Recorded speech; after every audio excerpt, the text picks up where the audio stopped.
আমার পেঁয়াজটা হালকা লাল হয়ে আসছে, এবার মশলা দিয়ে দিব আমি।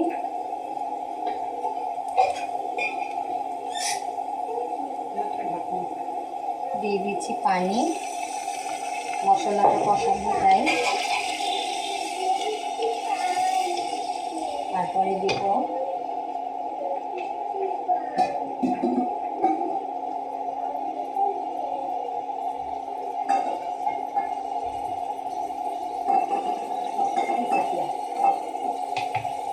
দিয়ে দিচ্ছি আদা বাটা। আমি রসুন আর আদা একসাথে আমি পেস্ট করে রেখে দিই। দিয়ে দিলাম।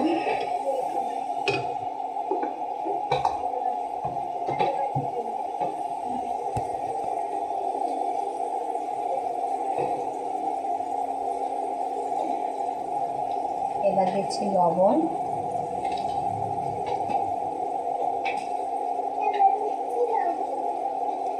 দিচ্ছি হলুদের গুঁড়া,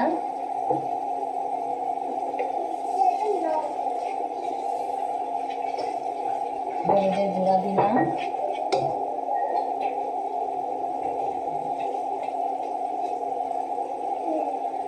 দিচ্ছি মরিচের গুঁড়া,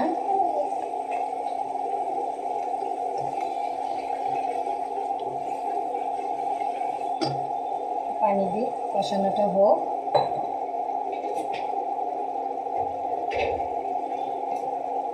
তারপরে দিচ্ছি এখানে জিরার গুঁড়া,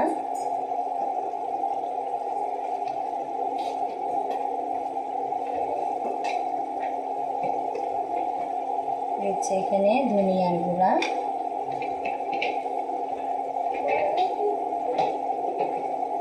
এটা হলো আমার হাতের ভাঙানো জিরার গুঁড়া।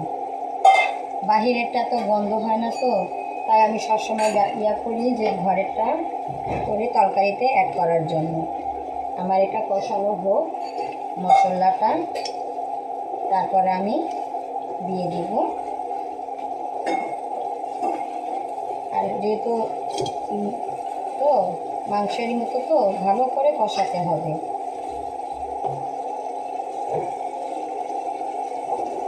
আর এখানে আমি কয়েকটা রসুন কুচি করে কেটে দিয়ে দিচ্ছি।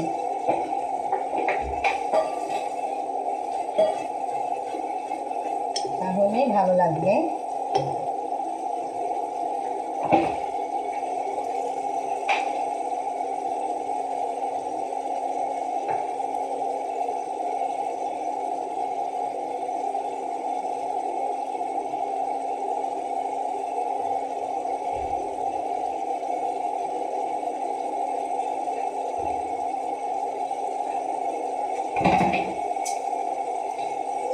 আর দিচ্ছি 2টা কাঁচামরিচ মাঝখান দিয়ে কেটে দিয়ে দিচ্ছি। আর একটু পানি দিলাম।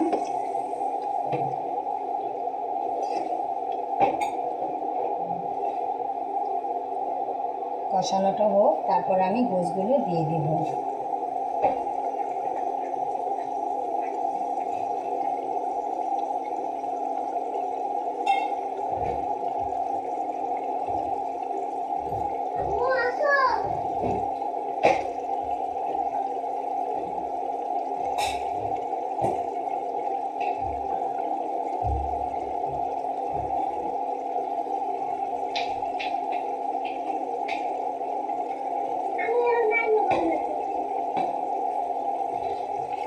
ভালো করে কষানোটা হোক।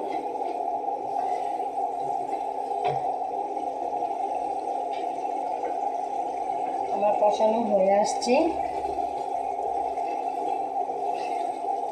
আমি এবার এই কবুতরগুলো আস্তে আস্তে করে আমি দিয়ে দিচ্ছি। এটার সাথে কষানো হয়ে যাবে।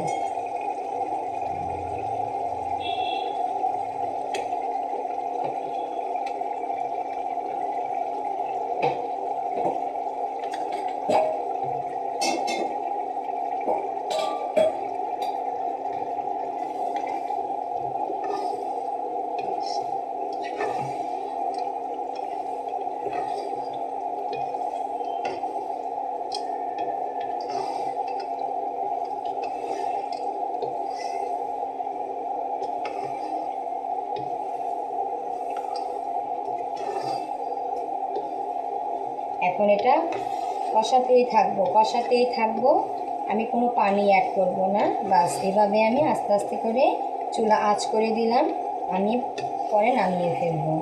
আর বন্ধুরা, আমার রান্নাটা তোমাদের কাছে কীরকম লাগলো সবাই আমাকে জানাবে।